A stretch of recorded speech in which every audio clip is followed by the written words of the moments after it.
Welcome back, everybody. This is MegaTrain. We are back on our Project Ozone LIte Skyblock. And the last time you saw this arrangement, we were using this to make soul sand. We have a lot of soul sand at this point, to the degree that I've actually turned this mechanism off. But I did move the conduits all to the same side, so I've got both the water pipes and the item conduits in the same place. Looks a little messy, but when you right-click on the interface here, basically gives you two tabs. You can control the item movement, and you can control the fluid movement separately. So it keeps it nice and compact. One thing that did allow me to do is it gave me enough space to add a second whole row here. And this one I am making Netherrack. So at the beginning of the series, I've said that we are not going to any other dimensions. We are basically using this as a true skyblock. One possible exception, we may have to go to the end to kill the dragon at least once. But for that reason, I can't make Netherrack. I just can't go fetch Netherrack. I have to make it. So the couple of recipes here, you can get Netherrack with Nether Essence from Nether Seeds. Now, we can't do this yet because really this Tier 2 crafting seed originally has, you've got to get these prosperity shards. So, and that's one of the things that we're going to be heading toward in this episode so that we can start to get into some of the mystical agriculture. But what we can do, if I back up out of this, is use our fluid block transform. In this case, it's lava and redstone. Problem is, this is very slow. So we are filling these barrels with a single crucible, and that single crucible has our Yellorium block underneath, which gives it a 20-time melt rate, which, you know, it's better than a torch under there, but it's still not all that great. So let's revisit our quest book. And in the first screen, there was a screen that basically reminded us of all the different ways we could increase the crucible melt time. And until we can get awakened draconium block, the fastest option that we have here is something called a superheating element. And a superheating element is constructible pretty easily. We can make it with copper and redstone, and then something called a steel casing. So some glass and some osmium and some steel. Well, up to this point, we haven't had any steel. Now, I have made some between episodes here. Oh, I put it in my drawers. But let me show you the difficulty that you get when you start to research making steel. These are all variations of steel that aren't relevant here. But these last three are three different steel ingots that are made in three different ways. The problem is, you know, they're made in very different ways. So the one from Thermal Foundation, you can make with an induction smelter. The one from Mechanism basically doesn't give you any good method to make it other than from steel dust, and you can go back and use a crusher or a metallurgic infuser from enriched. I mean, it's this big chain. But if you look at the third one, which is from Big Reactor, this is the easiest one to make in this pack, and you just basically have iron and pulverized charcoal. Pulverized charcoal, of course, comes from pulverizing or sag milling charcoal. And charcoal is made in the familiar way. So we've got steel now, and we're going to use it to make one of these superheating elements. So let me remind myself what the other ingredients are. We need copper, we need osmium, and we need glass. Put that together. And if this works out well, we may use it in other places. Right now, my other crucibles really aren't, the lava isn't the limiting factor there. So I don't know that that's all that relevant for that environment. All right, so that's going to melt much faster. In fact, that has actually exceeded the capacity of my level 1 cobblestone generator. So I'll use some iron here and bump this up a level to a level 2, and that will help.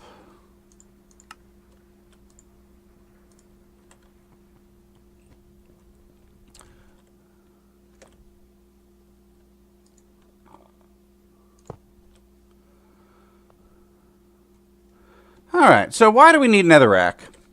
On my first page of quests here, there's a couple that we've missed, one of which is Ardite and Cobalt, and these are materials that we can only get from Netherrack. So 2 of these ores are actually located in the Nether itself, but the other ones, let me go back and just look up Cobalt here. Cobalt. Which cobalt am I looking for? All right, there's the cobalt ore. There we go, the cobalt ore chunk. This comes from the cobalt ore piece, which can come from a sieve, and you sieve crushed netherrack to get this one. And if you look at the other ones, there's a few others that we need. So ardite, we already mentioned. Cobalt. Here's where we get our prosperity shards, iridium, and mithril. We haven't encountered those in recipes yet, but we're going to need those at some point. One thing that you do have to be a little careful of here is that sieving the crushed netherrack at a diamond level, you miss the prosperity ore. So I'm going to have to make sure to do both of to sieve this both at the iron stiffened mesh level and at the diamond level.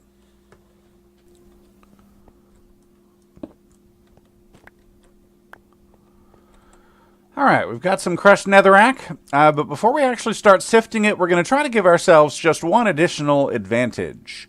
There are a couple of modded enchantment books that are going to help us out here. There's a Civ Fortune and a Civ Efficiency. So Civ Fortune is going to improve the chances to get the good stuff, and Civ Efficiency is going to increase the speed by which we perform the sieving. So what's great about these is that you can apply these to an entire stack of mesh. So let me throw the fortune on here. And now that is enchanted. There is one more sieve enchantment.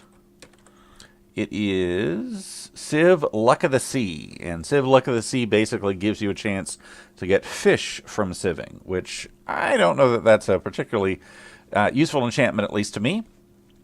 If you are not lucky enough to pull these out of loot bags like I have with my automated setup, there is one more way to do it. And that is with a machine that we've yet to construct. It's one of our additional challenges here, called an Enchanter. It's an Ender IO machine. It's pretty easy to make.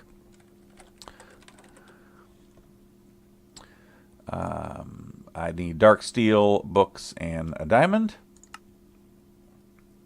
And I'm not actually sure if this needs power. Let me set it down over here just in case it does.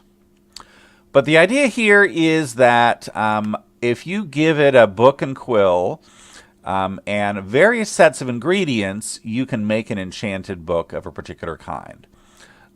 So if you scroll through this, near the end, there's a couple that show you the Civ Efficiency recipe with lapis and aluminum, and the Civ Fortune recipe with lapis and manulin. Now, manulin requires ardite and cobalt, which is what I'm trying to get. So ultimately, we'll have some other uses for manulin later in this episode. But just to demonstrate how this works here, let me first of all make my other book into a book and quill, because we have plenty of ink and feathers. Let me grab some aluminum and lapis.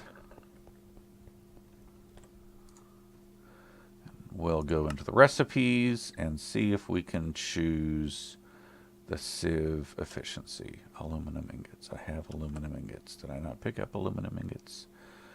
Ooh, does it not like that kind of aluminum? We'll see if it'll take it. There we go. Sieve efficiency 5. Now, I had a lot of XP that it used. I had almost 100 XP, so it took quite a bit to do that. Let me take my sieve, my enchanted diamond mesh, and apply my book to it. There we go. Sieve fortune 3 and efficiency 5.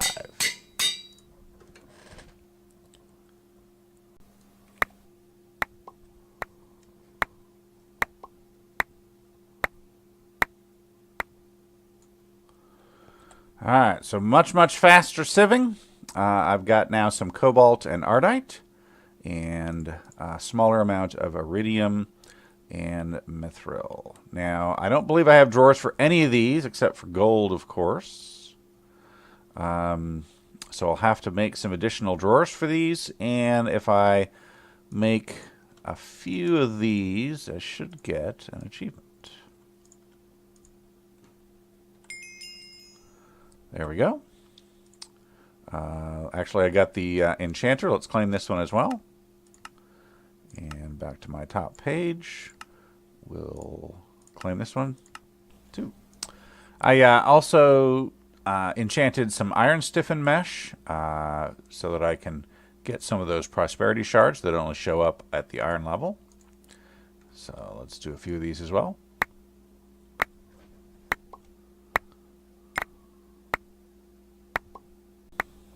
So there's kind of two pieces to automating sieving.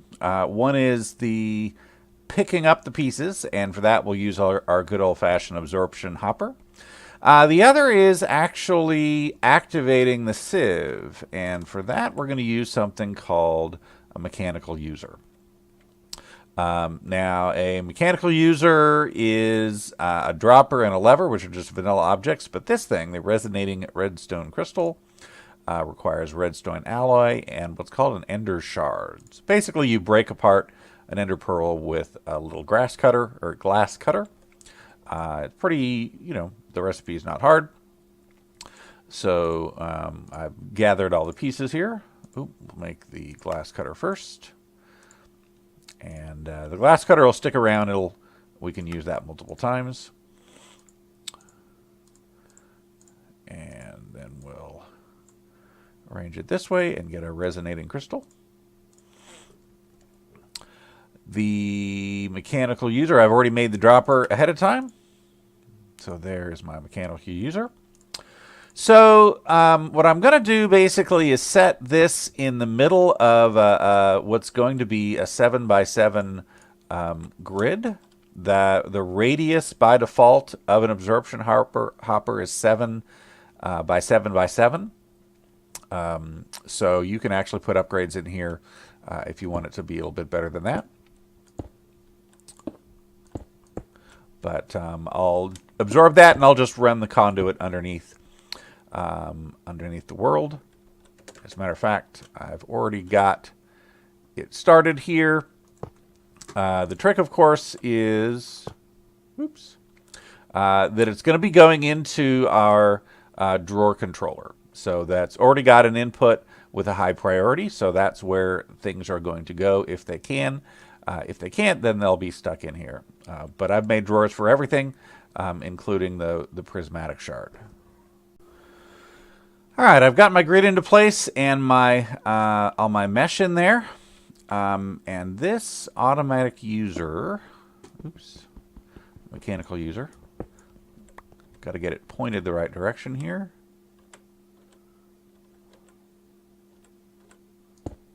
There we go. Basically, you just point it right here, and I did get some sand. What I want to do is I want to do what's called a activate block with item. There we go. And it seems to be working. I do See, I'm absorbing some of this, and it is absorbing some of this. What I am going to have to do is surround this thing with glass to keep everything from flying around. The other thing is, I may have overestimated the distance that I need to be here. So let me see if I can figure that out. All right, I definitely need to get these things contained. They will fly all over the place if they're not contained in some way. All right, well, here's the trick that I figured out worked. I basically put the automated user, mechanical user, underneath right next to the absorption hopper, so it's pointing up. I think the range on that, someone told me, is 5 blocks, so that covers the rest of this distance here.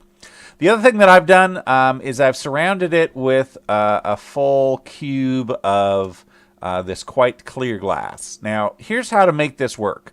Because I've seen other YouTubers try this and have problems with it. What you have to do is make sure it's a full cube with a gap in it. So I've got a space in here above for the pieces to land and fly around a bit and settle back down in. And you got to make sure that your corners... Uh-oh, that was not right. I think I got too many there. Got to make sure that your corners are covered as well. If you've got some gaps in your corners, it can get out there as well. All right, so let me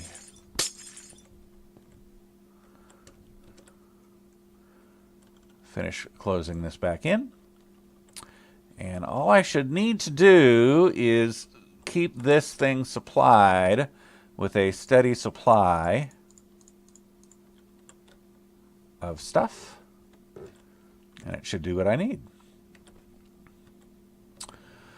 So it's not flying out of the box. That's definitely a good sign. I think what's happening here is I need to increase the speed on my absorption hopper's item conduit. So this is full. It's trying to push those ore pieces out quickly, and I need to put some speed upgrades here. So let me go make those, and we'll put them in. All right, I've got the speed upgrades in, and it looks like it is working much better. So the piece I'm missing, of course, is I've got to feed that mechanical user with a steady source of whatever I want to sieve.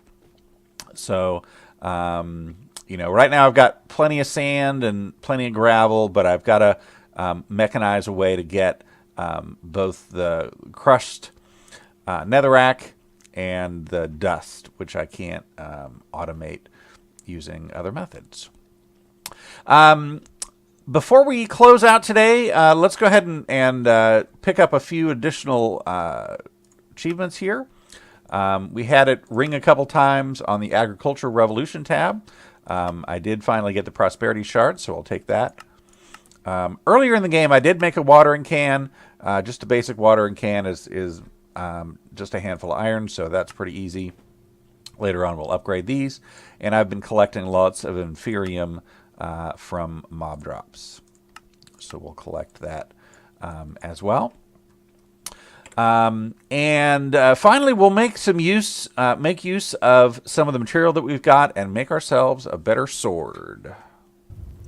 All right, let me show you what I'm putting together here. I'm making a cleaver, which is the heaviest offensive weapon. It does require a few different pieces, and it requires what's called a tool forge, which means you've got to take your tool station and upgrade it. So let me do that. It just requires some seared stone and some blocks of any number of various materials. And when I lay this back down here, you can see you've got some other options that weren't here before, and my tool forge requires 2 tough tool rods, a large sword blade, and a large plate. And I've decided to make them out of these materials. Signalum is the highest damage material. It's kind of a pain to make. It's an alloy of a number of different things. Copper, silver, redstone in the proper proportions. And then melt that down and pour it into a large sword blade. In addition to the attack damage, the one extra thing that this does, if you look at the details, it has something called Bloody Mary, which increases the attack, the damage it does to something that already has damage. So that'll help for things like the Wither. One of my tool rods is Enderium, and the main reason I'm using that is for the Enderference. So basically, if I hit an Enderman, that for a period of time that Enderman can't teleport anywhere else. The other tool rod is made of Manulium, and it has another feature that's really nice called Cold-Blooded. So basically it does additional damage to a mob with 0 damage, so a mob with full power. And that is why I needed the Cobalt and the Ardite alloy together. That makes this. Enderium, basically you've got to, you've got to go through a bunch of other hoops to get the Enderium. Make some Pyrotheum dust. You've got to make some Enderium base, which require some other items. So not too difficult, just jumping through a few hoops. You also need a large plate, and I'm going to see which of these large plates actually gives me the best overall effect. I've got an obsidian one and a carbon one. Alright, so total damage 36.97. A lot of durability. Oh. Well, I meant to try the carbon one. I can actually put this in here and see if it makes a difference. Attack 51.16. That is even better. So I think I'll do that. So you can apply parts after the fact, tool parts after the fact, and it replaces the current one. So that should be a much better weapon for using around the base when I run into a pesky Enderman or something like that. Let's put a few things in here, and we'll open our chests. All right, handful of loot chests to open here. We get a zombie charm, fluid display, not all that interesting. Yellowite ore might be handy. Chance icosahedron. We'll have to try that one out.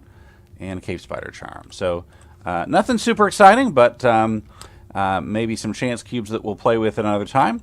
Next time we'll see if we can do the other half of the automation for our sifting, so that we can actually make sure that we've got a steady supply of material that's being generated to put into the mechanism that we've built.